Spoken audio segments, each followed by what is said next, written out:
where you're kneeling must seem like an 18-carat run of bad luck. Truth is, the game was rigged from the start. Taking a ride downtown, taking a trip through the rubble, taking a look around. All I see is trouble. Making my way back home, making my way to cover. It's dangerous to go alone, so you better find another. The sky is scraping the ground, and we don't roll our windows down, 'cause things just ain't the same anymore in this town.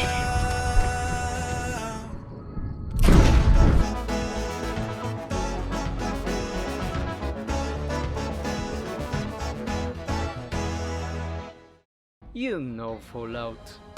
Nukes fall, life mutates, few humans survive in worlds and remote places, society slowly begins to rebuild. You're just a guy on a mission or another that will make you explore the wasteland and get involved in things greater than yourself. In this case, you are just a courier of all things, traveling from California towards the hotly contested Mojave Desert, where the new California Republic and Caesar's Legion are about to fight over Hoover Dam for the second time.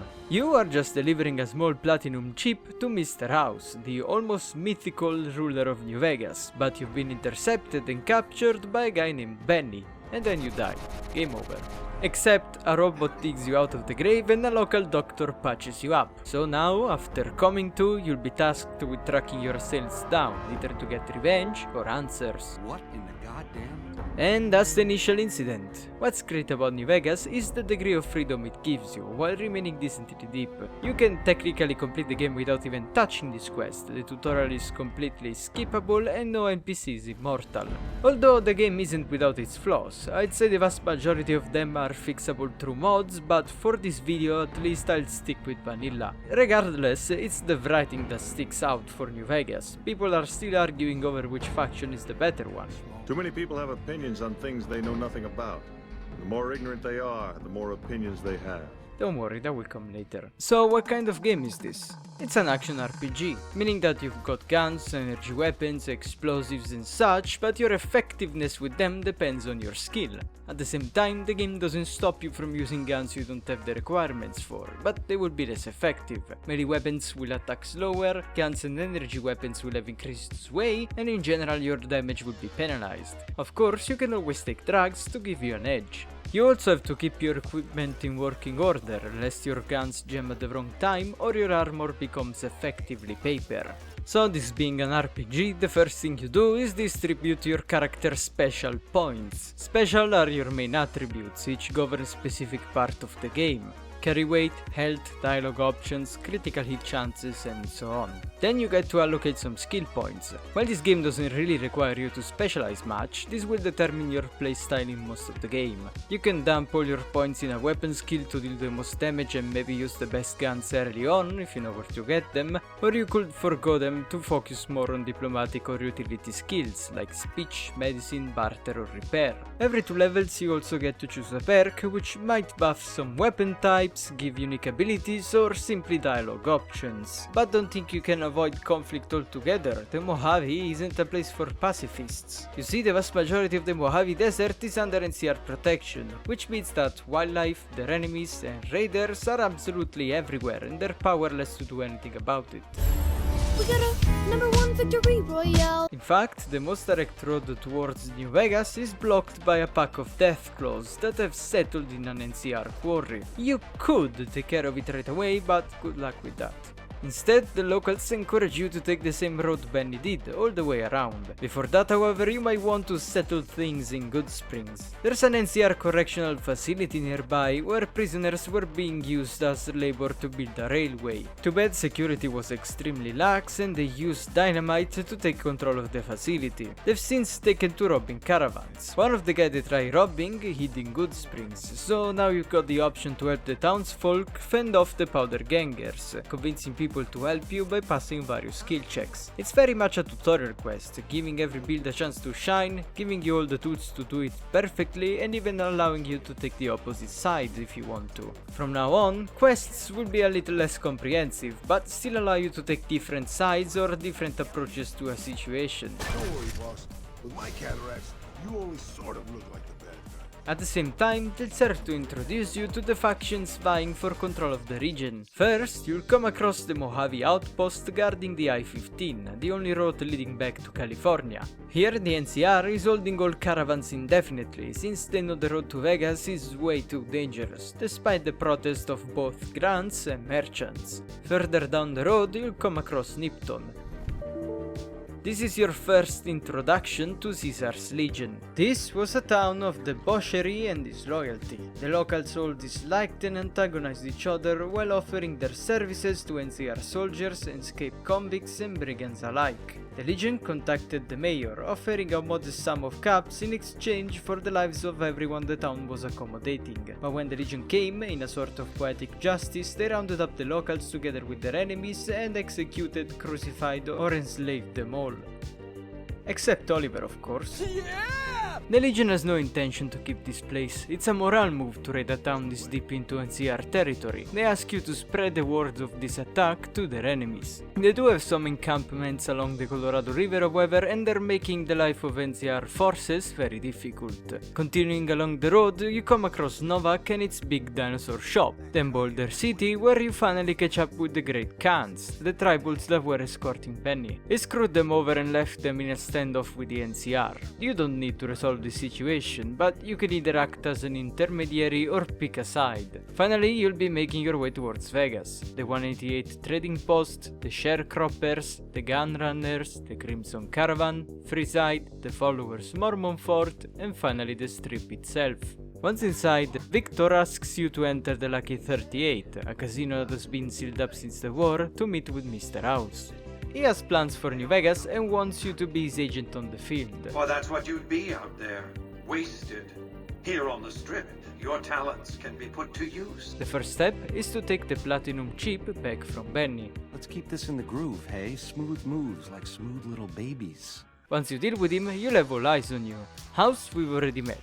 Then the NCR ambassador to the Strip will ask for your help with some matters. And finally Vulpes Inculta, the Nipton guy, will approach you on the Strip, asking you to come speak with Caesar himself. There's another option. Benny was planning to get rid of House, the NCR, and the Legion. You can pick up where he left by speaking with Yes Man, a compromised Securitron. This is where the main story branches. The Battle of Hoover Dam is on the horizon, and the major players are all hoping to rig the odds in their favor before the die is cast. This means getting neutral factions on their side, tying up loose ends, and making sure allies don't have ambitions of their own. Whether the locals like it or not, changes are coming, and they've all either chosen their loyalties or been forced to team up with the enemies of their enemy, with the noticeable exception of the Boomers, who until now carried out howitzer-based diplomacy. While the game doesn't force you to decide right away, you're going to need to pick a side. Be it something you believe in or perhaps just the least bad option, you lead them to victory in the Battle of Hoover Dam, helped by all the allies you've gathered and witnessing the impact of your hard work.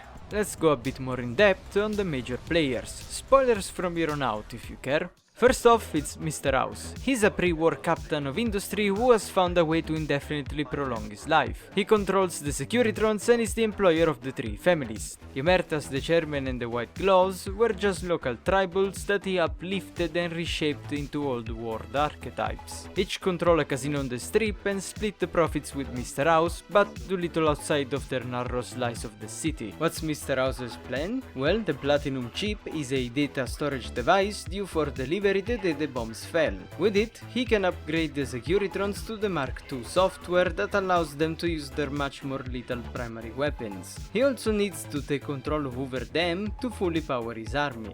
His greater goals? Secure the independence of New Vegas while remaining in good terms with the NCR, using their tourism and the profits from selling the dam's electricity to fund a new space program. He doesn't care much to dictate what the people of the Mojave can do, but hostile groups will be the destroyed with extreme prejudice. Next up is the New California Republic. They are a democracy that takes after the old world. Their army is mostly conscripts, but there's also enlisted volunteers and the rangers, which are intensely trained, well equipped and experienced. They currently occupy over them and plenty of other locations around the Mojave. Despite their large presence, their hold on the region is tenuous at best, and a lot of NCR citizens and soldiers are having doubts on the whole Mojave campaign. Despite this, the camaraderie they share and the hate towards the Legion is generally enough to overshadow their contempt of their superiors and politicians. Their goals? Older them and annex Vegas itself. Finally, Caesar's Legion.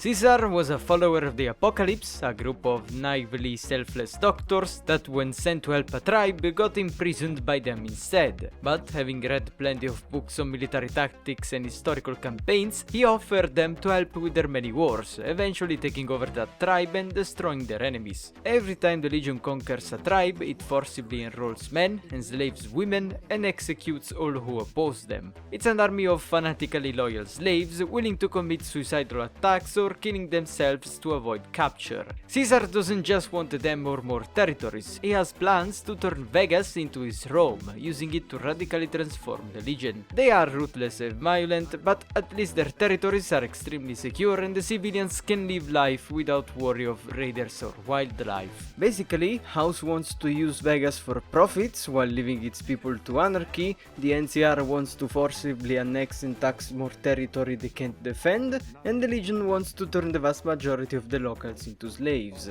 There's no definitive good or bad guy in New Vegas. All the factions are compelling in their own way. I like all three of them for different reasons.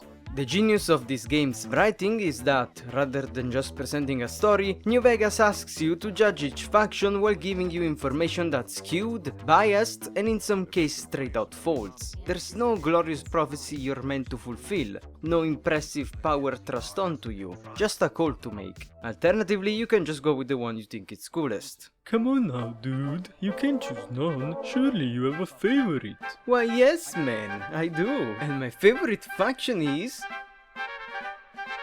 the Legion.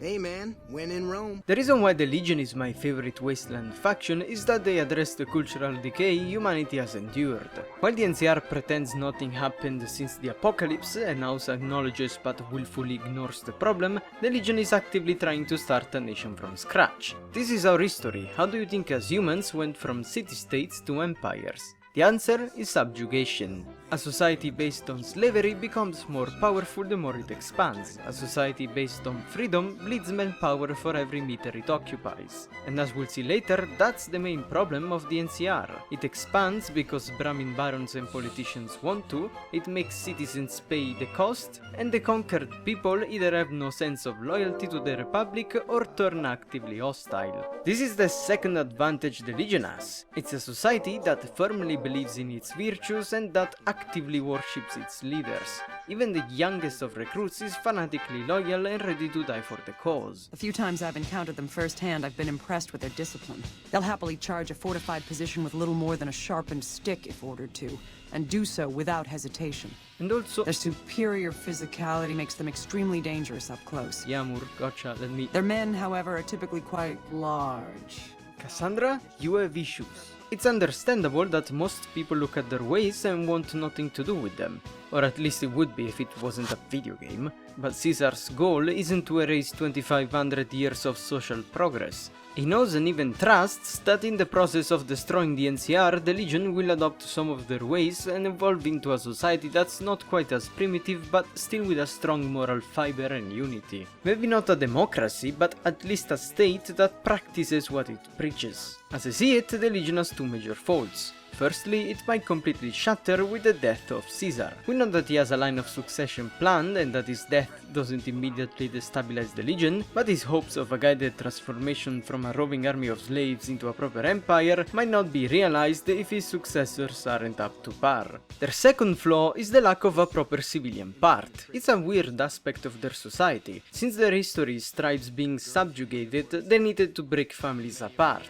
But then, who's reaping the rewards of their conquests? There's civilians living in their lands as traders, farmers and so on, but while they're not slaves, they are still subjects of the Legion. They don't partake in Legion affairs like the various gentes would in Roman affairs. Enslaving tribals can only get you so far. At some point you're going to need a proper civilian base to supply the armies, raise something other than soldiers, govern the place and, you know, enjoy life. That's one of the things Caesar wants to accomplish by taking Vegas, finally having a place where the Legion can become a nation. But what if they fail? Or if they succeed but later lose their capital? What I'm getting at is, why does it have to be Vegas? Considering its major exports are drugs, NCR dog tags and gambling debts, any other city should do. Maybe it's because the city is supposed to be bigger, more populated and better maintained than it's shown in game.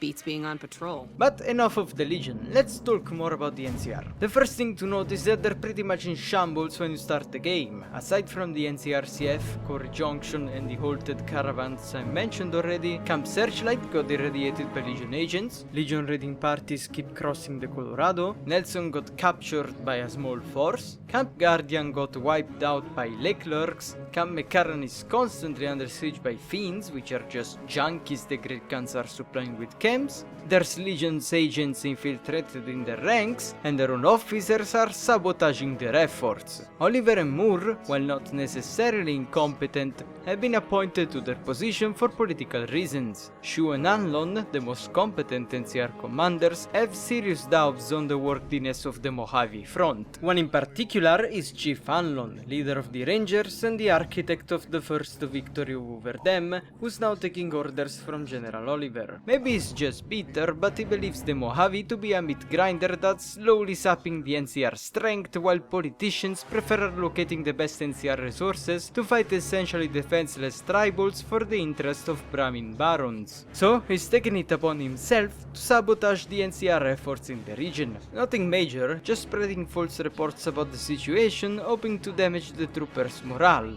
In the upcoming battle, when the troops' morale falters and they withdraw, he plans for the Rangers to cover the retreat, to the last man if necessary. He thinks that in the long run it's better for the NCR to completely pull away from the region. This sentiment is also shared by Kaz, who outright states that an NCR defeat will be a much needed reality check for the people back home. It's not like a failed assault on Hoover Dam would disintegrate the Legion. It would earn the NCR some respite they can use to mop up hostile forces and also inconvenient civilians, but either the Legion will come back to them or they'll push deeper into Legion territory and thus fight them on their turf and even further from home. For all these reasons, I personally believe that the NCR would be better off if they end up losing their grip over the Mojave, one way or the other. The Mojave is just too big for them to handle, and even while utterly failing to guarantee the safety of the region, they still hunger for more territory. Now, the player can help them shape up, especially militarily, but ironically this is only because the courier is exempt from NCR laws, bureaucracy and chain of command. To notice that instead of engaging Legion targets, what the NCR higher-ups want you to do is destroy some side faction. Taking out House in particular is just unjustified murder. You can convince some of them to switch sides, but Moore will actually scold you for doing so, preferring their enemies dead. I do admit, however, that they are the hardest faction to side against. Not only they've got the best traders, but they've also got the most normal and sympathetic people. Like, imagine this. Man, this place is a mess. Man, this place is a mess. Man, this place is a mess. But for 90% of the faction, that's the Legion. Kind of hard to side with them when they've got so few characters. When will we receive the order to march? Crazy, kill something soon. What about House then? Is he a more fair pick? You'll want to hear this out. Kinda. At least his own robot seems to like him. He wants the NCR to win at the dam, then swoop in with an army of Securitron, forcing General Olivers to accept the terms of surrender. Feeling that, there's always the nuclear option. His end goals are noble. There's nothing more selfless than wanting humanity to colonize the stars. But why? All the difficulty of space colonization aside, it's not like humanity is struggling with overpopulation now that the nukes took care of that, and terraformation requires way more resources than the wasteland can provide.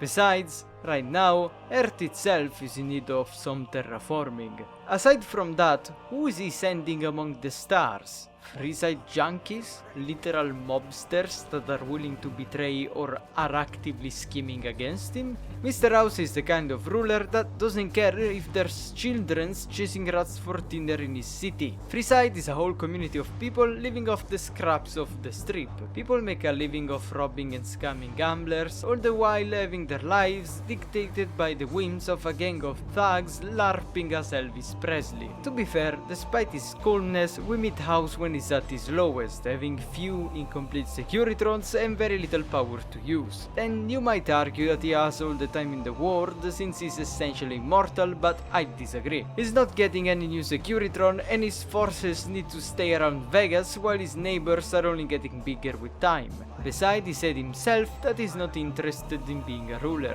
which is a problem because nature's abhors a void.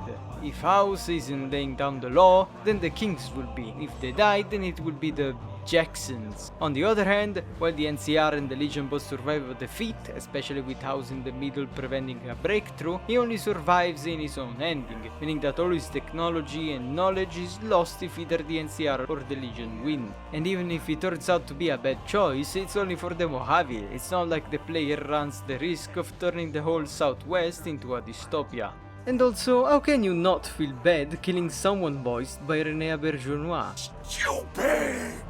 Yes, that's why the setting is so compelling, the three factions. House is the most knowledgeable and most experienced human on the planet, but doesn't care for society in general. The Legion is a functioning state that is almost idyllic when compared to the norm, but paid for in blood and cruelty. And the NCR, while presenting a deeply flawed system, has the most human and sympathetic characters. What about Yes Men? What about Yes Men? Okay, fine. The Yes Men route is a literal none of the above option for people who can't be bothered to decide between imperfect factions. It's left purposefully vague, with the courier assuming an unspecified ruling position sandwiched between Yes Men, who directly controls the Securitrons, and the Vegas families. I don't really consider Yes Men a faction. There's not a single unique quest or character associated with this path. It's more of a choice for people who need to control everything, murder hobos who can't help but antagonize all three factions, and people who share Arcade's sentiments about the Mojave and his sexual tastes. I'd give anything for a fancy lad. Wait, yeah, I mean, you know what I mean. Speaking of Arcade, maybe it's time to touch on companions. Stop thinking so much. Thanks. All companions in this game reinforce the theme of changes. For the vast majority of them, the most influential moment in their life has already passed, and they're either coping with changes or deciding what to do with themselves. Arcade is a follower of the apocalypse, having disdain for the authorities but trying his best to help the common people. His father was an enclave officer and is being raised by the remnants of his squad. He's learned to keep his mouth shut about his past lest he wants to face NCR retaliation, but now that he's a man in his prime, he's wondering whether or not to follow in his father's footsteps. After all, there's much that a team of vertibird riding power armor wearing elite soldiers can do in the battle over them. Interestingly, he's one of the few objectively in the wrong characters, meaning that he's not satisfied in any of the ending. That's because he's an idealistic man brought up on the followers' dogmatic concept of equality that essentially makes them anarchists. He does hate the Legion the most, but is not particularly fond of the other options either. My favorite outcome for him is selling him as a slave to be Caesar's personal physician. Not even to be mean, I think it's the position in which his intellect can be best utilized. Why don't you make like Odysseus and get lost? Let's switch to someone who actually somewhat likes the Legion. Caesar's laws aren't nice, and their actions aren't always pretty. But then neither am I. But you keep me around. Raul. He was born in Mexico and he got ghoulified by radiation shortly after the bombs fell. He's been alive for more than 200 years and he has a lot of experience under his belt. But what haunts him is the two girls he lost. His sister, who got killed by raiders, and another girl much later on that reminded him of her. He got revenge both times, but by the time he was done with the second gang, he started to realize he's definitely too old for shootouts. So his quest involves seeing what other old-timers are doing in their old age. Like for example, Corporal Sterling who... Where is he? Man, stealth in this game is so fucking fun. Wow.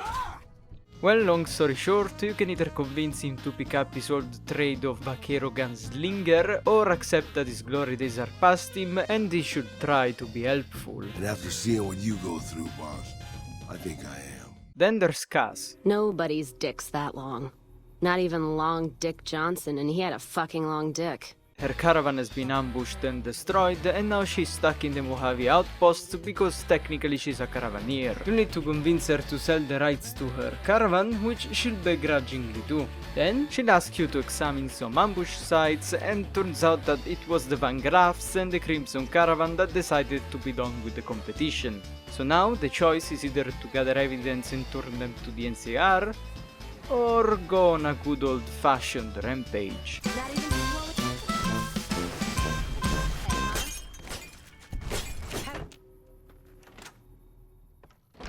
Did you know the strip's all stirred up lately?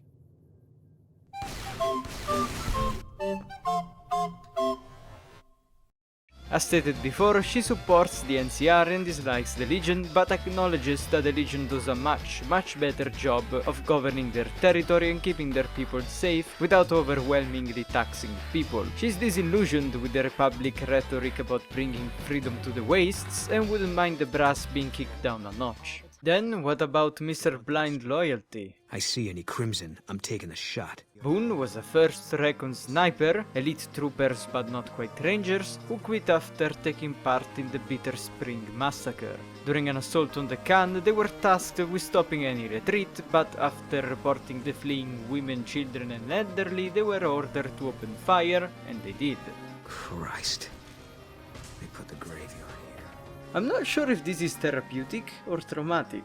The NCR later blamed this on miscommunication, but Boone couldn't forgive himself and has been living with guilt ever since, thinking that sooner or later fate will punish him for it. Then, just because he couldn't catch a break, his wife got sold into slavery to the Legion and he decided to mercy kill her. So after taking revenge on the woman that sold out his wife and getting to know the courier better, he asks to return to Bitter Springs, now an overcrowded and barely staffed refugee camp.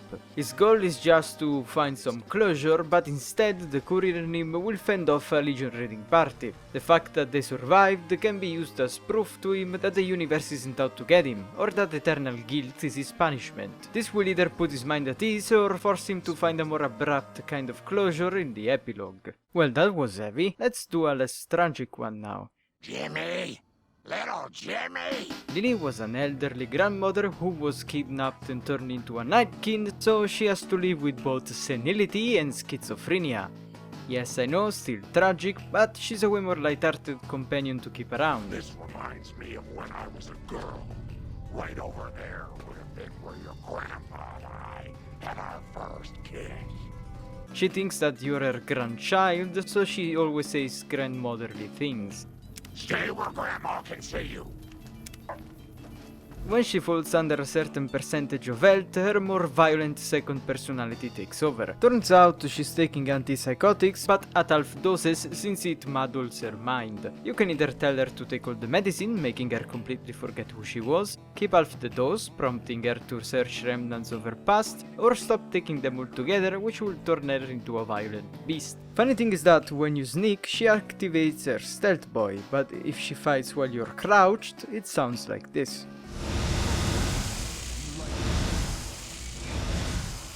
Now, Lily may be a mutant, but the game considers her a human companion. You can only have two companions in your party, a human and a non-human. The only non-human companions are ED, an enclave robot holding precious data which some factions will politely ask you to hand over in exchange of an upgrade, and Rex, a cyberdog previously serving in the Legion and now owned by the King, who asks you to find a replacement brain for him since his own is degenerating in biogel.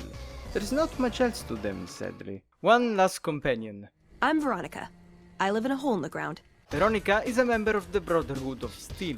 They're basically raiders who hoard the technology for the greater good and fancy themselves as modern-day knights. They have fought and lost against the NCR before and now live in fear of extermination, but through your help they can gather information about how much the NCR sucks at securing their territory, which will convince the Elder to allow resuming normal operations. But despite this change, Veronica has come to the conclusion that the Brotherhood is going to fade away with time, since they only make enemies and are way too selective about who can join up. You can either convince her to put these fears aside, which she never really managed to, and remain with the Brotherhood, or convince her to join the followers of the Apocalypse, which is an idea that her fellow knights don't agree with at all, since the Brotherhood guards their secrets with jealousy. Oh no. No. Passing Brotherhood secrets to outsiders is the lowest form of treason. What have you got to say for yourself? Did I mention that this game has unique dialogue options for low intelligence characters? This area is locked down by the NCR military until we can dislodge some Legion snakes from Nelson. You're one of them special folks, ain't you? They're pretty neat, but very inconsistent. I just wish she changed more dialogues. Me take your job, cause me smarter. Ah, shit, man. Same with failed skill checks. It's good to have the option and it can lead to some pretty funny moments.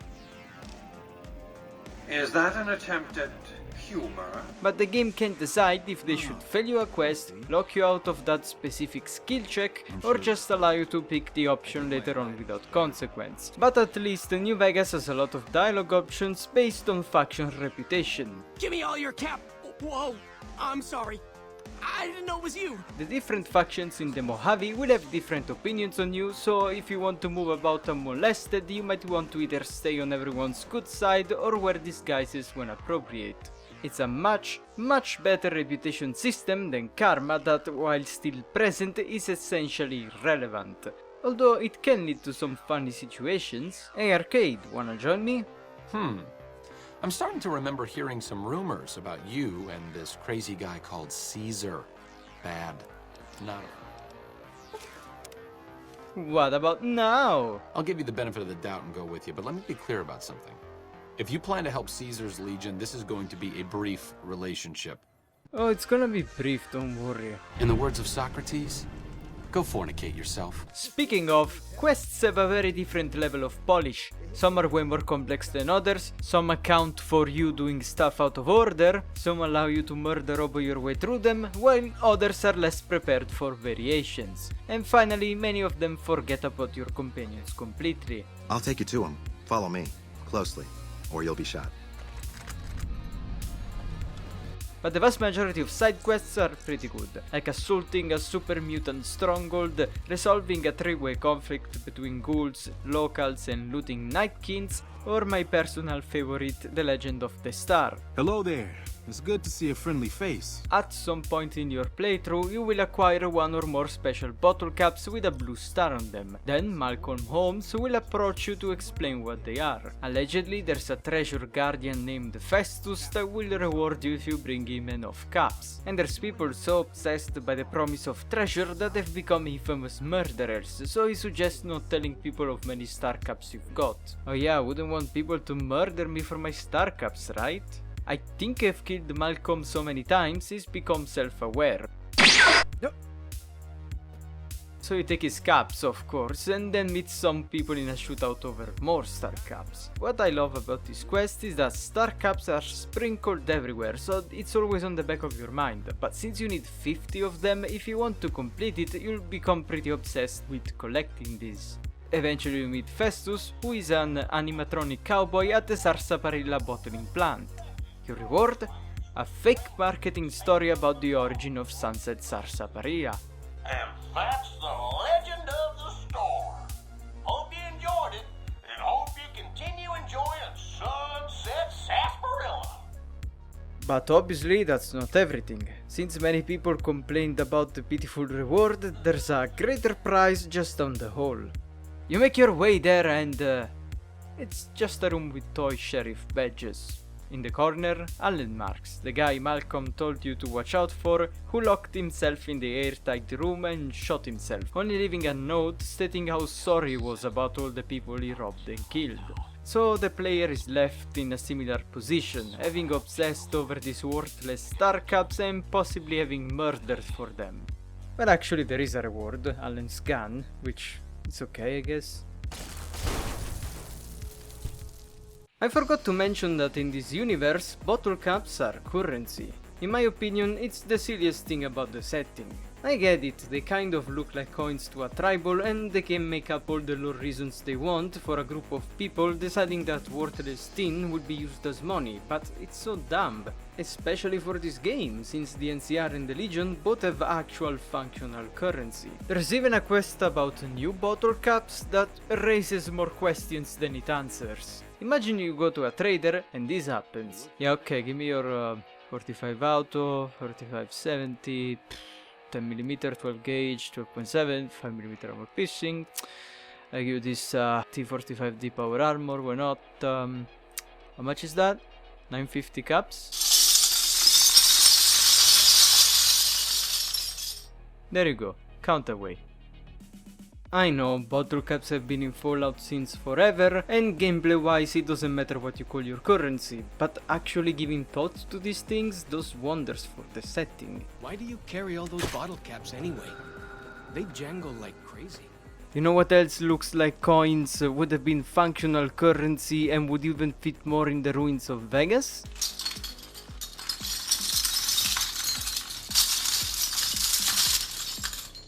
Poker chips. You might argue that it wouldn't make sense for poker chips to be scattered around offices and such, but same people don't keep bottle caps around either.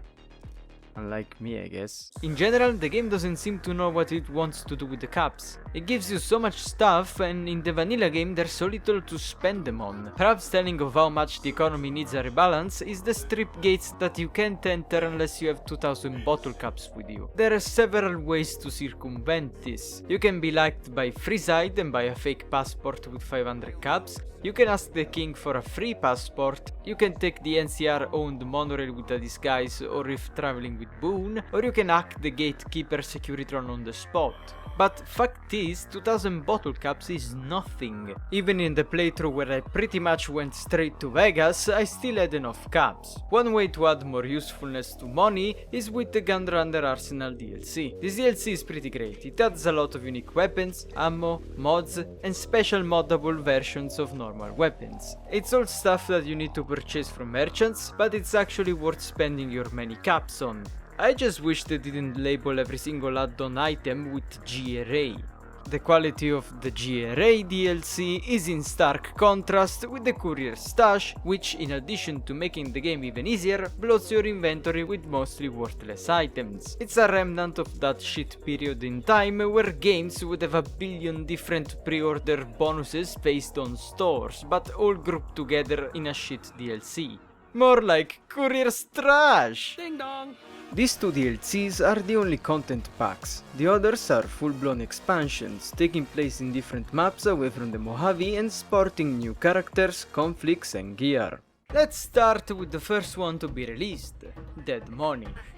It begins with you getting captured by Elijah, the previous Brotherhood of Steel Elder now gone rogue. He strips you of all your items and brings you to the Sierra Madre, a casino poised to open the day the bombs fell. The place is engulfed in a chemical called simply the Cloud, which is corrosive and deadly. The Cloud kills everything except cockroaches and the ghost people, which are mutated humans wearing some sort of hazmat suit. Here the player is forced to get by with what they find, gather up the 3 other people captured by Elijah, and use them to gain access to the casino proper, either by convincing them or forcing them to help. There's a couple of occasions when you can screw them over to force them to help, but it's very easy to just get the best ending for everyone, except maybe Dean, who will simply antagonize you if you get confrontational when you first meet him. You're the dumb one. Can't believe I left the apartment for this. I'm a moron. Anyway, the reason why Elijah is interested in this place is technology. Firstly, holograms, who are lethal and invulnerable. You need to either avoid them, have a high repair skill to disable their emitters, or just shoot them. Secondly, the vending machines, which are essentially replicators. Other than ghost people, holograms, and maybe your colleagues, you'll have to watch out for radios and emitters, since the explosive collar Elijah attached to you is finicky and might explode because of radio signals. Long story short, turns out the mute woman is a Brotherhood assassin that's after Elijah. She helps you enter the casino vault where you confront and either kill or trap him. It's a pretty fun story. Gameplay wise, I'm a sucker for the equipment stripping gimmick, but since they had to accommodate a lot of builds, it ends up being somewhat easy with few combat encounters. The individual strength of the ghost people, the abundance of traps and the cloud sapping your health would make up for it, until you realize what the ghost people gimmicks entails. When you kill them, they don't die, you need to dismember them. Except you don't, you just need to cripple them, which means that you can either focus their legs and be done with it, or you could just do this with a melee character.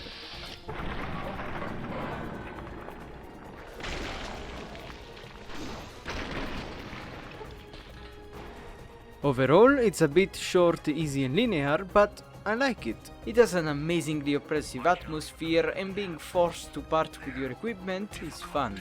To notice that Dead Money is just the ending of Christine and Elijah's Odyssey. Before the Sierra Madre, they met in the place where these experimental technologies were first invented, Big Mountain. Old World Blues is the third DLC and takes place in the Big Empty. You approach a crashed satellite and are teleported to Big Mountain, essentially waking up in a tub of ice, except your kidney is pretty much the only organ you have left. Most importantly, your brain is gone, replaced with a transmitter receiving its thoughts, which means you'll be able to act as you normally would, except you can't leave or fight the people that brought you there. All of this invasive and unwanted surgery might sound unnerving, but this is no strogification. Instead, the DLC is extremely lighthearted. What is this strange new world around me? What does it hold in store for a dreamer such as myself? No! Obviously an homage to ancient, corny science fiction movies and giving you an overdose of quirky characters. Now it's holding up an array of fully erect hand penises. The main culprits are the Think Tank, a group of pre-war scientists who have transplanted their brains into robots. How does it feel to have the flesh roll around in your mouth like that? To control each muscle and the tongue. Like... Down at the end of the hall is ball storage for jocks who like balls. Like Richie Marcus. Do you hear me, Betsy? Richie likes balls. What is he doing? I think he's sonjaculating into the gun. Be warned. Attempt to propaganda me. I will shriek as a frightened babe, calling loyal cyber dogs to my aid. Do you comprehend, commie animal? Although it was the Autodoc that lobotomized you, they are indirectly responsible for the surgery and a lot of other science gone too far inventions, like the cloud, holograms, and inexplicably shitty hazmat suits they shipped to the Sierra Madre. But also nice stalkers, cazadors, other lobotomides you see roaming around, trauma harness suits gone haywire, hacked securitrons, giant robotic dogs, and so on. If these 5 different quirky scientists weren't enough, there's the Sync personalities who are all quirky household appliances. I am the scourge of all small appliances. Guess you could say I got the blues, even if I can't play them no more. Ready to receive your seed. God, look at you. You're filthy. Citizen, that sounds dangerously seditious.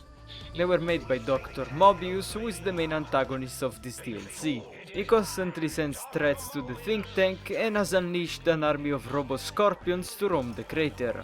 By the way, Big Mountain is not a mountain anymore. God only knows why the courier thinks this landscape looks odd, considering a nuked rubble is the standard in Fallout and the place that didn't get nuked looks like this, but I digress. After Mobius sent a transmission to the Think Tank, they ask you to retrieve 3 technologies despite not quite knowing how they'll use them. An antenna that can transmit thoughts, a stealth suit with a cardio regulator, and a sonic emitter gun that, while it disables force fields, was meant to help with spine surgery. Totally coincidentally, you're missing a brain, a heart and a spine.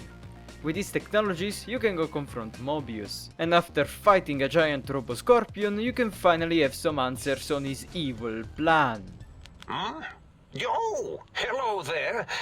You are there, aren't you? Well, there is no evil plan. Sometime after the war, Mobius came to consider the think tank a risk for the world, so he had a barrier erected around Big Mountain, modified his colleagues' personalities to become the caricature they are today, and imparted to them the dogmatic notion that there is nothing beyond Big Mountain. From there on, he had them stuck in a loop of endless worry, even changing their names to looping things. But the arrival of Elijah, Christine, and a guy named Ulysses proved to them that this dogma wasn't logical, and thus they noticed that there was something wrong with them. So, to gain access to the outside world and perhaps fix their robotic faults, they started abducting and lobotomizing people, hoping to steal their bodies. Except the procedure wasn't quite working. The courier's lobotomy went perfectly because of his brain trauma. Somehow. So, Mobius stole the brain and subconsciously instructed the think tank to ask the player to retrieve the technologies they need to perform a brain transplant and bring them to him. Clever, except the think tank downloaded the schematics too. Oh, that means my plan is a total failure. Maybe Mobius should have gotten the technologies himself, but he's got the robodementia from biogel degradation, plus mentats and psycho abuse. In the same room, you find your own brain, who not only you can have a dialogue with, he also doesn't want to come along. Me, quote, dick, unquote. This is obviously nonsensical, because since you're not a vegetable in that moment, you are still receiving thoughts from your brain, and thus you and your brain should be the same individual. But it's one of those conversations with a lot of different options and variations, which are nice to have, and you could excuse this by just taking it for granted that you're not talking to your brain proper, but to one of Mobius's personality matrices that merely has access to your memories. With your brain back, you can now confront the think tank. If you've gotten to know and did some quests for the rest of the think tank, they will convince Klein to stand down and give up on getting a body. Stick a straw in your tank and suck yourself. Or you can just kill them. Please tell me you stomped Dr. O's brain into a fine paste. By the way, Mag is my favorite character. He's a mini Securitron that is unhealthily obsessed with mags and he knows it. They programmed me to know that too! He can tell you his story himself. Dr. O was always jealous of House Industries, and he thought it would be fucking hilarious to build a tiny neurotic Securitron. Big fucking laugh! So, at least he gets a happy ending. Poor Muggy. Except, he found it peaceful there, tidying up the kitchens of the think tank professors back when they had been flesh and bone. Except for Dr. O, who was an asshole for having created Muggy in the first place.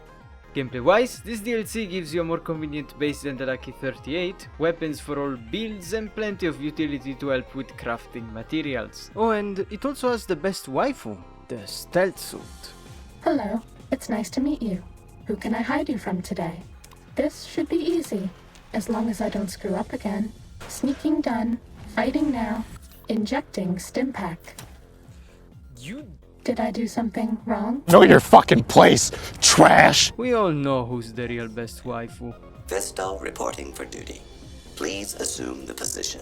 The lobotomites aren't very strong, but robo-scorpions are tough, and the trauma harnesses and wildlife can deal a lot of damage. I like the story too. Some people might find the overly quirky writing unbearable. Then I thought about custard.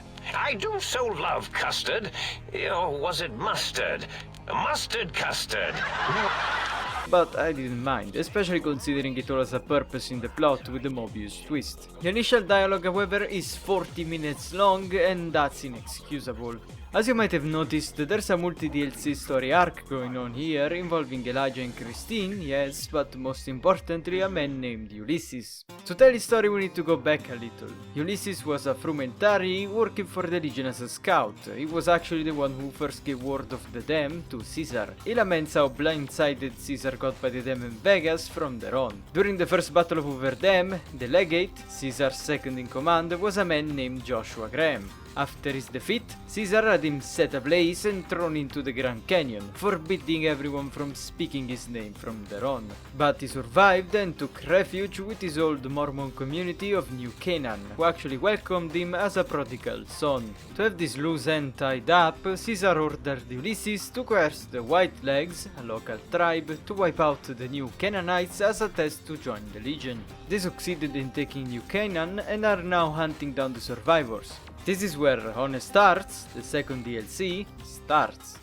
The reason why I dislike the Brotherhood so much is that one of them jumped my friend Ricky here and said, "Hand over that laser rifle, asshole!" Thankfully, Ricky survived the encounter by whipping out his 11mm machine gun and shooting the Brotherhood paladin right in the non-bulletproof eye slit, which is good because he's part of a caravan headed to New Canaan and we might need some protection.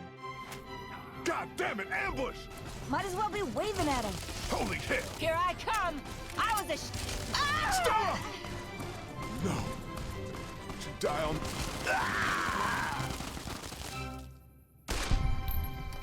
Well, fuck. This here is follows Chalk of the Dead Horse tribe. He takes you to his acting war chief, none other than Joshua Graham. Here, the main premise of the DLC is explained. The Zion National Park is essentially a Garden of Eden in the wasteland. Normally, it's only inhabited by a tribe called the Sorrows, but they asked the Dead Horses for help when the place was invaded by the White Legs.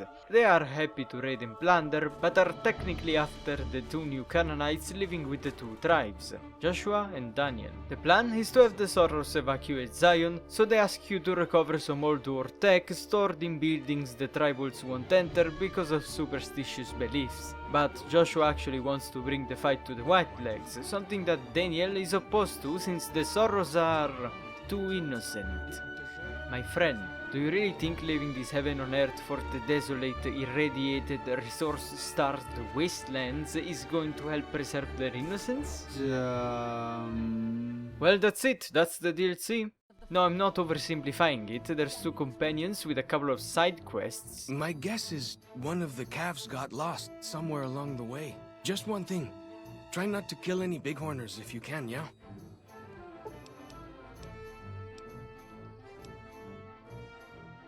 Whew! Glad to hear it.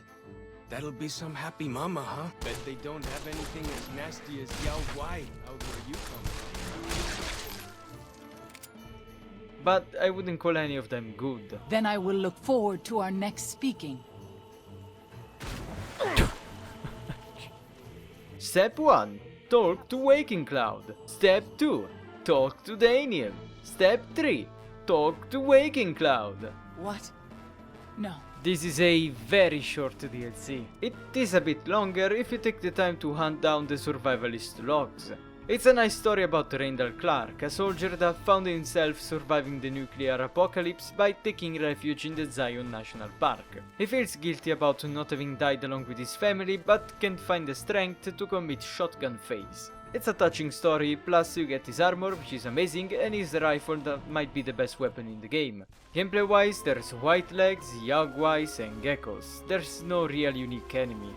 At least it's a decent story that explores interesting themes, ranging from anthropology to morality to spirituality. For example, if a godless tribes of raiders want to loot your land and kill all your people, is it morally right to kill them in self-defense? The answer is, put a cap in General Gobbledygook. There.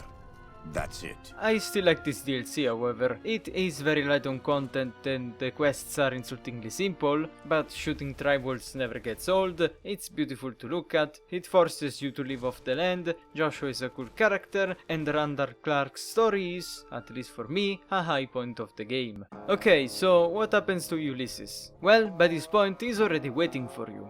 Where? In the Divide. You're not given much context for the last DLC. Ulysses thinks you're responsible for something, and as such he challenges you to come find him, to walk the Lonesome Road. Consum Road? The Divide apparently used to be a nice neighborhood, but now it's just radiations, harsh winds and super ghouls. Of course, the first thing you do in Lonesome Road is get an obligatory and permanent companion. Very lonesome. This is a literal copy of VD which this facility remotely scanned and recreated. From here on out, it's just a matter of following and surviving the road ahead to get to Ulysses. He will speak with you through ED on occasions, talking about either the courier's mysterious and, thanks to Benny, unknown past, or about the courier's current favorite faction. This is the one DLC that actually reinforces the main conflict of the game, with Ulysses shit-talking your chosen faction and telling you why you've chosen wrong. Just like any New Vegas discussion, really. There's also more audio logs from ED, but honestly I couldn't care less about them. It's a more combat-oriented expansion. The Divide is host to a lot of death claws, marked men, and new creatures called tunnelers. They're built up to be on top of the food chain, even hunting death claws, but in my opinion their design is too goofy to take seriously. It's weird because they already made more threatening enemies than death claws, so in theory they know how to. It didn't matter, it was after Texas. The marked men are a bit better. They are essentially skinless super ghouls who thrive in radiation. They often make their camps next to warheads, but thankfully you'll find a laser detonator early on, which you'll need to progress. By the time you get your eyes on Ulysses' temple, you'll have understood why he called you here. This was your home once, maybe a figurative home. The Divide was a little struggling community that, thanks to your courier work, became thriving. Then, the NCR took interest in the place to use as a secondary supply route towards the Mojave. But then, you took a job carrying a package from the west. In this package was a machine that caused some of the nukes inside the silos to detonate, tearing up the landscape. Ulysses speculates that it was either a Legion ploy that you carried out, since a lot of couriers are disguised frumentary, or simply an accident. He believed in the Divide more than he believed in the Legion, although we never hear how this society functioned, but the point is that he not only holds you responsible for this destruction, but also for having demonstrated how much a single man can change the world. His plan? Nuke either a Legion encampment or the I-15, depending on your side. You can convince him that he's in the wrong here, either singing the praise of your faction with a speech check, or going over his own history and how he learned the wrong lessons from his journey. Even if you manage to convince him and avoid a fight with him, a lot of marked men will enter and attack you, forcing the two of you to fight side by side. Once you're done, you can choose to abort the launch by sacrificing ED, nuke the NCR, the Legion, or both, actually opening new areas on the Mojave depending on your choice. Just wish someone in the Mojave would fucking mention the fact that they got nuked, but whatever. If you decide to fight him, you might have a hard time. Ulysses is the human NPC with the most health in the game. He's got 10 in all special stats and even has help in the fight from his iBots. I always play New Vegas on the highest difficulty, so this might be an impossible fight. What? I actually killed him so hard I broke the game. Okay, he's still a human. What about the biggest, baddest deathclaw of all? Roar! Did I mention that this game is too easy? In general, vanilla New Vegas is so unchallenging it's kind of pathetic. Some builds are stronger than others, but in general, by the endgame you're breezing through every encounter. Even the final fights are easy. A fair kill. Location Bravo, A fair Bravo, kill. Charlie. The doctor is coming.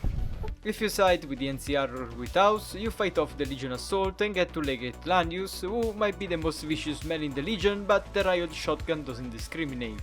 If you side with the Legion, you clear the dam top and then make your way to General Oliver, who, along with his retinue, will barricade himself in an heavily trapped area. This single guy here is the extent of Oliver's tactical genius, by the way. The DLCs in general don't fare much better, with the exception of Lonesome Road, which adds a lot of challenge locations with the nukes. The Courier's Mine in particular might be the most difficult location in the game, with irradiated markmen and irradiated deathclaws constantly regenerating health. The I-15 and dry wells are harder than normal too, but still a breeze. However, they do one thing very well, and that's radiation. Highly irradiated places force you to prepare by stocking up on Radex and Radaway, which admittedly isn't hard at all in the late game, but also does wonders for the atmosphere. These areas feel hostile and dangerous, simply being there is slowly poisoning you, and every minute you waste is costing you precious supplies. It baffles me how rare irradiated locations are in Fallout. In general, the games would rather you simply get to a location, loot it and move on, rather than force you to prepare for an expedition in dangerous lands. And speaking of radiation, if you aren't playing hardcore, you are seriously doing yourself a disservice. Hardcore mode is toggleable anytime and it changes a bunch of things. Chiefly, it forces you to eat, drink and sleep, which isn't hard at all to remedy with just a few consumables, so it's the least impactful change. It makes ammunition weigh, so you can't just carry hundreds of rounds with you, and thus encourages specialized and thought out builds because of the opportunity costs. It makes companions not immortal, so you can just have them tank all the damage in a fight. And lastly, it makes consumables not instantaneous. You can still stack Steam packs to have pretty high regen, but any game that allows you to simply pause, fill your health to max and resume without penalty automatically loses all its challenge. Okay, listen, this video is long enough already, so I'm just gonna talk about a couple of things that irk me, show some funny moments and call it a day. Why don't you go cry to your wife then? Oh, that's right. She left your worthless stinking ass. You son of a bitch! Patrolling the Mojave almost makes you wish for a nuclear winter. Evening. Everybody knows the Legion is kind of unfinished, having had a lot of content cut, but I think House and Vegas are even more unfinished. First of all, House isn't a factor in any route except his own. Even if you go against him and blow up his Securitron army, he does nothing. There's no Securitron hit squad and the families don't turn hostile, unlike the NCR and Legion that send assassins against you and shoot on sight.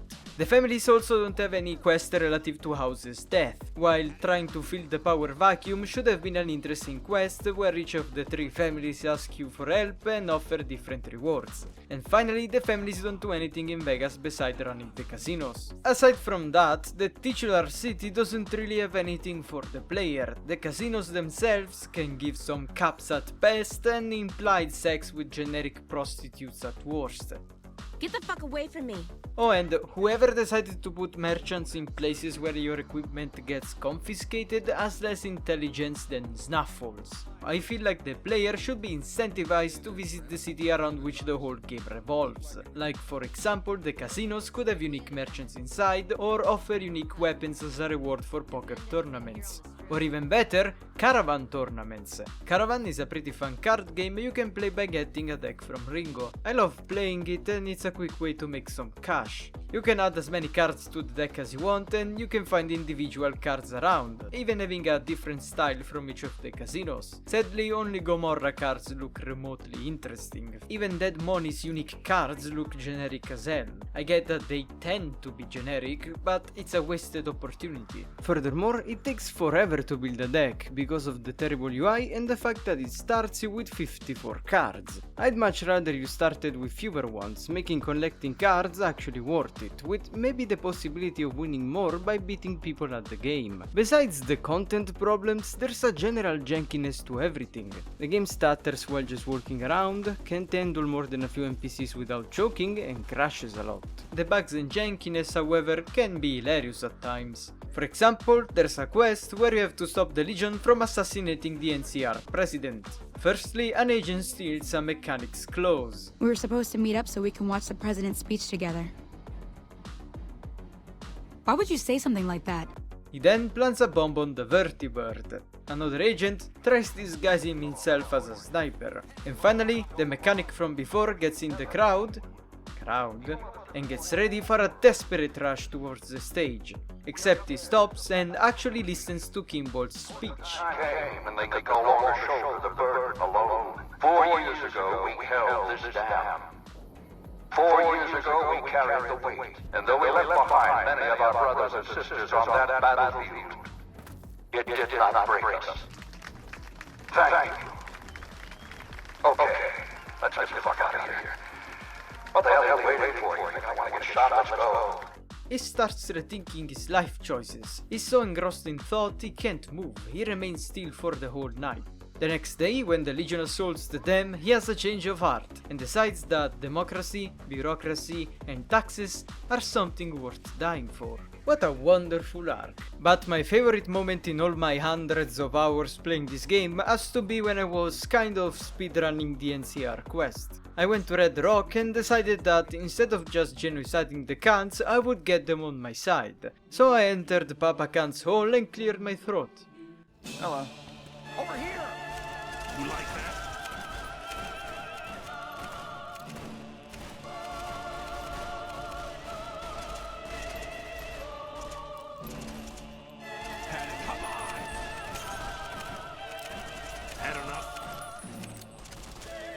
Come on!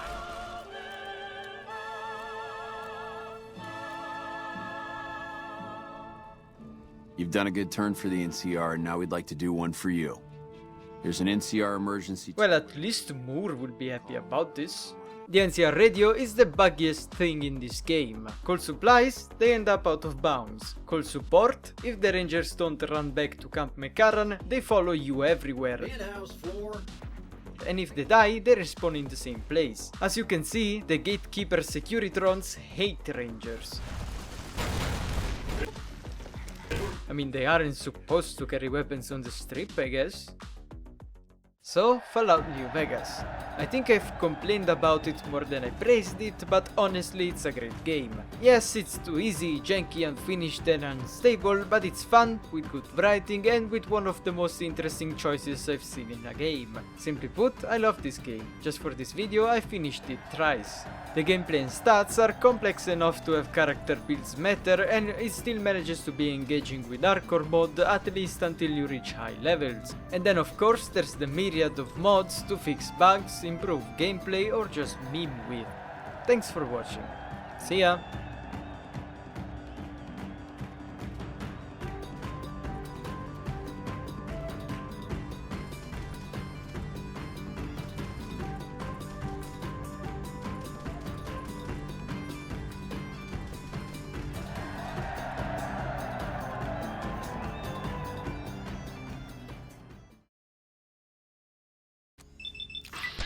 This game sucks so much.